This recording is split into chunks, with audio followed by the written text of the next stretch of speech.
Are you having a hard time getting approved for business credit? If so, this video will give you the 5 reasons why your business credit applications are likely being denied. We'll explore what's behind each denial and offer solutions on how to make sure that you get approved instead, so you can access the capital you need to start or grow your business. Now, before we get started, don't forget to hit the subscribe button to receive a notification when we post more videos like this so you can stay up to date on all the lending tips, tricks, and updates happening in today's economic climate. So with all that said, let's jump into the 5 reasons why your business credit applications are getting denied. Reason number 1, improper entity setup. Many people don't know this, but entity structuring greatly impacts business credit funding. There are 3 main points that are absolutely crucial when it comes to getting funding from the banks. The first thing is that you're in an industry that is safe. So if I'm in the investment industry and I approach the banks with an entity that has a name that insinuates a risky business model, they're going to see that name and industry combination and immediately say no. There were times in the past where real estate, for example, was viewed as the riskiest industry. But thankfully, we've moved beyond that and it's no longer viewed that way. So what this means is you have to look at your industry and analyze if it's lendable or not using what is currently going on in the banking industry. We help our clients do this by analyzing data that we've collected that systematically shows what types of entities and industries the banks are lending to the most. And from there, we make sure that an applicant is set up with an entity in a lendable industry that's going to get approved for the most business credit possible. The other aspect of this is the name of the entity. Like I said, you can't use a risky name because it transmits to the banks that you could be a high risk. The name of your company can either give confidence to the lender or it can set off red flags. Your entity should have a strong, powerful name that doesn't make it seem risky or questionable to the banks. The third part of your entity that you want to look at is the seasoning. So that's how long your business has been open. This is very important. You need to have at least 2 years of seasoning for optimal results. Now, if you're a startup or you don't have any entity set up, you may be wondering, well, how do I do that? Well, ideally, you should stay away from the shelf corporations or an entity that's been sitting for a while, set up just to use for funding. We never recommend going this route with shelf corps.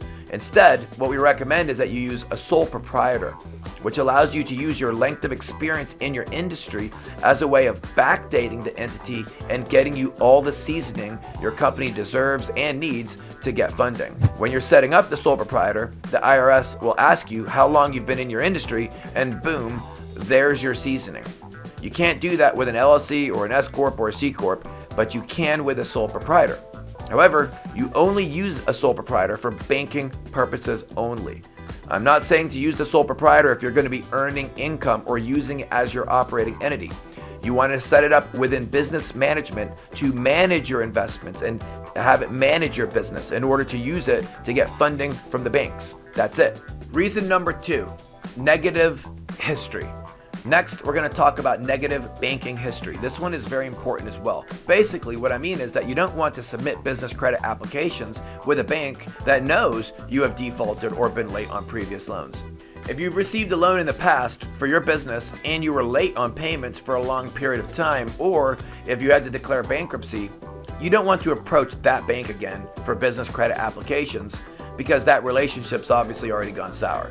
They aren't going to trust you as much to repay another loan based on your past negative history with them. Instead, go after banks that you have either positive relationships with or banks that you want to establish a relationship with. Banks that you already have a good relationship with are your best option because they already have a rapport with you and trust you to repay your loan. So they'll be more likely to extend financing to you again with even higher approval amounts because that relationship has already been established. Reason number 3. Poor or unestablished personal credit profile. Now you're probably wondering, hey Ari, I'm going after business credit that doesn't report to my personal credit report, so why do the banks care about my personal credit? Well, let me tell you, your personal credit ties into business credit even though it will never show up on your personal credit report. This is crucial to understand, so pay close attention, folks. When you're going to the banks to get credit, you need to know what the banks are thinking about you when they review your credit application and they review your report. For most consumers, this step is particularly challenging to do because most people only use free credit monitoring apps to look at their credit report. Now, these sites don't show you the full picture that the banks see because the free options only use a snapshot of accounts and data from up to 2 years ago. So you may see a 760 with no derogatory marks, but in reality, with a weighted scoring module, your score is much lower than that, and your late remarks from 4 years ago are still present when the banks take a look. So when our clients work with us, we have access to bank level credit reports, so we can see exactly what the lenders would see if this client were to move forward and submit credit applications. We comb through our clients' credit reports and look at the score printouts to eliminate some of the issues that are weakening or bringing down their credit scores. Doing this for our clients makes sure that when we apply, we know the banks are going to look at our clients favorably, which maximizes their approvals and the funding that they're approved for. So to make your personal credit report look as appealing as possible to the banks, you want to make sure you have established credit card accounts with major lenders like Bank of America or American Express, for example. Store cards don't count as major lenders. So although they may impact your overall payment history, the banks don't weigh those as heavily when deciding whether to lend to you. Also, if you have late payments, collections, charge-offs, all those derogatory marks on your credit report that are crippling your score, you should work on removing those before even applying in order to avoid wasting your time and getting denied across the board. Now, on the other hand, not having any credit is just as harmful. If you've never had a credit card or all your credit cards are closed, the banks don't know how you handle credit funding or whether you're trustworthy when it comes to repaying the loan. So boom, you end up getting denied. Ideally, you should have a positive credit history established in order to get approved for business credit. Now, really quickly, before we move on into the fourth reason your business credit applications are being denied, go ahead and like this video. It lets me know that you're enjoying this type of content so we can make more like it in order to help you get approved for business capital. So give this video a thumbs up, and we're going to jump right into the fourth reason, which is the age of existing business credit accounts. Now, this is one that most people, they honestly turn a blind eye to, but it's really important. If you were recently approved for business credit and you have used your cards for a couple of months, maybe you've made 1 or 2 payments on it and you apply for more from the same banks, you're probably going to get denied. Now, why is that? Because not enough time has passed to tell the banks you're handling that account correctly. The banks want to see several months of usage and repayment before extending additional credit. So utilizing the funding that you have and not letting the card just sit in a drawer is crucial to getting access to additional business credit and higher credit limits. The fifth reason you're being denied ties right into what we just talked about with the age of your business accounts. Let's say you've just applied for 3 business credit cards and maybe 2 were approved while you were denied for 1, and 2 months later, you're back again applying for more. Not only are the banks going to see that you recently racked up 3 credit inquiries on your report, but they're also going to see you were denied.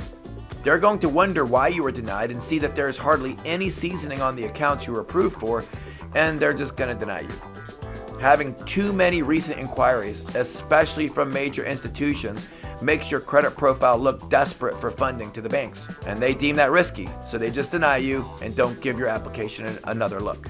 You never want to look desperate when applying for business credit, so you want to work on removing those inquiries from your personal credit report, which is 100% legal to do because these inquiries came from a business application. Nothing business credit related is supposed to be on your personal credit report, so you can dispute these inquiries and have them removed, which is something that we teach our clients how to do. Now from there, we streamline the business credit stacking process to get approved for the highest amounts of business credit very quickly. So here you have the 5 reasons why your business credit applications may be getting denied. If you want to take the next step and get serious about building your business credit profile and getting access to business funding, then click the link in the description below to watch our free masterclass. In that class, we'll give you more tricks like these to get approved for up to $250,000 in 0% interest business credit. We go over some of the negotiation tactics we use to get our clients approved and even teach you how to uncover the hidden negative items on your credit reports that are negatively impacting your credit scores and how you can correct them to get the business credit approvals that you deserve. So be sure to click the link in the description for that free masterclass, and thanks again for watching. I'll see you on the next video.